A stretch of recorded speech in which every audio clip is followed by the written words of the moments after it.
வணக்கம் நண்பர்களே. இன்னும் ஒரு இனிய காலை பொழுதில் தீதும் நன்றும் நிகழ்ச்சியில் உங்களை சந்திப்பதில் மிக்க மகிழ்ச்சி அடைகிறேன். இளைஞர்களை பாதிக்கக்கூடிய பல்வேறு விதமான பிரச்சனைகள், முக்கியமாக அவர்களுடைய உளவியல் சார்ந்த சிக்கல்களை பற்றி நாம் பேசிக்கொண்டிருக்கிறோம். அதிலும் முக்கியமாக தங்களுடைய வாய்ப்புகளை அவர்கள் எப்படி உருவாக்கி கொள்ள வேண்டும், அதற்கு தடையாக இருக்கக்கூடிய பல சின்னஞ்சிறு விஷயங்களை பற்றி தான் பேசுகிறோம்.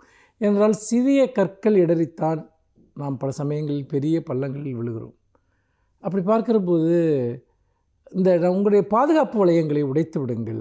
எப்பொழுதுமே அந்த சேஃப் பிளே என்று சொல்லக்கூடிய அந்த வட்டத்திற்குள் இளைஞர்கள் உழல வேண்டாம். மாறாக நீங்கள் ஒரு வாழ்க்கையில் ஒரு குறிப்பிட்ட திட்டத்தை மட்டும் வைத்துக்கொண்டு செயல்படுவது ஒன்று, உங்கள் திட்டங்களையும் மீறி நீங்கள் செயல்படுவது ஒன்று. இதை ரிஸ்க் எடுப்பது என்பார்கள். எல்லாவற்றிற்கும் ரிஸ்க் எடுக்க வேண்டிய அவசியம் இல்லை.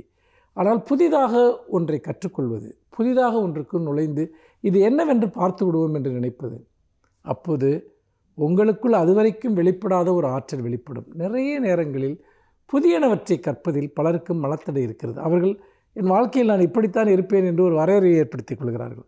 நான் ஒரு சாஃப்ட்வேர் இன்ஜினியராக, சரி நான் ஒரு சாஃப்ட்வேர் இன்ஜினியராக இருப்பேன். நான் ஒரு பேங்க் வேலைக்கு போகிறேன்னா, சரி நான் ஒரு பேங்க் வேலைக்கு போவேன்.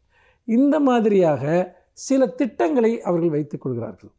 அந்த திட்டங்களினால் ஒரு பயனும் இல்லை என்பதுதான் என்னுடைய கருத்து. ஏனென்றால் சில சமயம் வேலை கிடைக்கலாம், கிடைக்காமலும் போகலாம். வாழ்க்கையில் ஒரு மனிதனுக்கு 1 லட்சியம் இருந்தால் அதை போன்ற அபாயம் வேறு எதுவுமே இல்லை. உங்களுக்கு குறைந்தது ஒரு 10 லட்சியங்களையாவது நீங்கள் வைத்துக் கொள்ளுங்கள். நீங்கள் 10 திசைகளில் எப்பொழுதும் நடந்து கொண்டிருங்கள். ஒரு திசையில் நடந்து கொண்டே இருந்து அதில் வெற்றி அடைய வேண்டும் என்று யாராவது சொன்னால் அவர்கள் உங்களை ஏமாற்றுகிறார்கள் என்று அர்த்தம். ஏனென்றால் அந்த திசையை நீங்கள் அடைவீர்கள் என்பதற்கு எந்த உத்தரவாதமும் இல்லை. ஆனால் நீங்கள் 10 குதிரைகளில் பயணம் செய்கிற போது ஏதாவது ஒரு குதிரை வெல்லக்கூடிய வாய்ப்பு இருக்கிறது. நீங்கள் எப்போவுமே ஒரு மல்டிபிள் பர்சனாலிட்டியாக, ஒரு பன்முக ஆளுமையாக இருக்க வேண்டும்.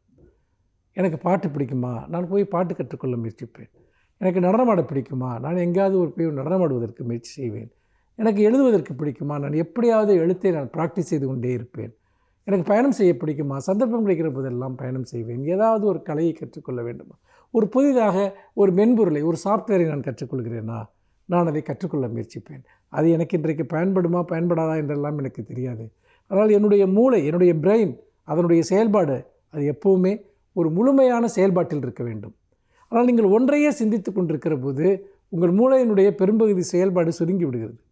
அதனால்தான் எப்பொழுதுமே நீங்கள் ஏதாவது ஒன்றை, நீங்கள் ஒரு பிரைம் கோல் என்று சொல்வார்கள், அந்த முதன்மை நோக்கம் இருந்தால் நிறைய துணை நோக்கங்கள் உங்களுக்கு இருக்க வேண்டும். நீங்கள் ஒரு இடத்தில் நீங்கள் இருந்து கொண்டிருந்தால் அது சார்ந்து மட்டும் சிந்திப்பதை நிறுத்துங்கள். அதற்கு வெளியே இருக்கக்கூடிய பல்வேறு விஷயங்களை எடுத்துக்கொள்ளுங்கள். இலக்கில்லாமல் நடப்பவர்களே சிகரங்களை நோக்கி செல்வார்கள். எல்லோரும் சொல்லுவாங்க ஒரு இலக்கோடு நடங்கன்ட்டு. இது எல்லாமே ஒரு ராங் டீச்சிங் என்று சொல்லக்கூடிய தவறான ஒரு பாதைகள்.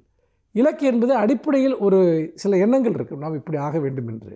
வாழ்க்கையில் அதை மட்டுமே நீங்கள் உங்களுடைய ஆர்வமாகவும் செயலாகவும் நீங்கள் வைத்து கொண்டால் நீங்கள் சுருங்கி போய் விடுவீர்கள். அந்த இலக்கிற்கு ஏதாவது ஒரு தடை ஏற்பட்டுவிட்டால் நீங்கள் அடுத்து என்ன செய்வது என்று உங்களுக்கு தெரியாது. நீங்கள் திடீரென ஒரு வெட்ட வழியை பார்ப்பீர்கள். நிறைய பேரிடம் நான் அதை பார்த்திருக்கிறேன். இப்பொழுது உதாரணமாக ஒரு சினிமா துறைக்கு வர வேண்டும் என்று ஆசைப்படுகிறார். நிறைய இளைஞர்கள் எனக்கு தெரியும், பல வருடங்களை அதில் அப்படி இழந்திருப்பார்கள். அது தவறல்ல. ஒரு துறையை நான் வெல்ல வேண்டும் என்றால் அர்ப்பணிப்புடன் இருப்பது. ஆனால் ஒரு குறிப்பிட்ட காலத்திற்கு பிறகு அதில் எதையுமே சாதிக்காவிட்டால் அல்லது சாதிக்க முடியாமல் போய்விட்டால் அடுத்து என்ன செய்வது என்ற ஒரு கேள்வி வந்துவிடும். அடுத்து என்ன செய்வது என்ற கேள்வி ஒருபோதும் வரக்கூடாது. மாறாக செய்வதற்கு பல காரியங்கள் இருக்கிற போது ஒரு காரியம் வீழ்ச்சியடைந்தால் ஒரு உறவுகளை போன்றது தான். நீங்கள் ஒரே உறவை சார்ந்திருந்தால் அந்த உறவு முறிகிற போது எப்படி நொறுங்கி போய் விடுவீர்களோ அதே போன்றது தான் வாழ்க்கையில் நீங்கள் செய்யக்கூடிய எல்லாமே. அது மனித உறவுகளை போன்றது தான், ஒரு காதலை போன்றது தான். நீங்கள் உங்கள் நட்பு வட்டம் எப்படி பெரிதாக இருக்க வேண்டுமோ அதே போல் உங்கள் ஈடுபாடுகளும் பெரிதாக இருக்க வேண்டும், அக்கறைகளும் பெரிதாக இருக்க வேண்டும். ஒரு பாதையில் நடக்காதீர்கள். பல பாதைகளில் நடக்கக்கூடியவர்கள் தான் சிகரங்களை நோக்கி செல்ல முடியும் என்பதை மறந்து விடாதீர்கள். மீண்டும் இன்னும் ஒரு புதிய சிந்தனையோடு உங்களை சந்திக்கிறேன். நன்றி, வணக்கம்.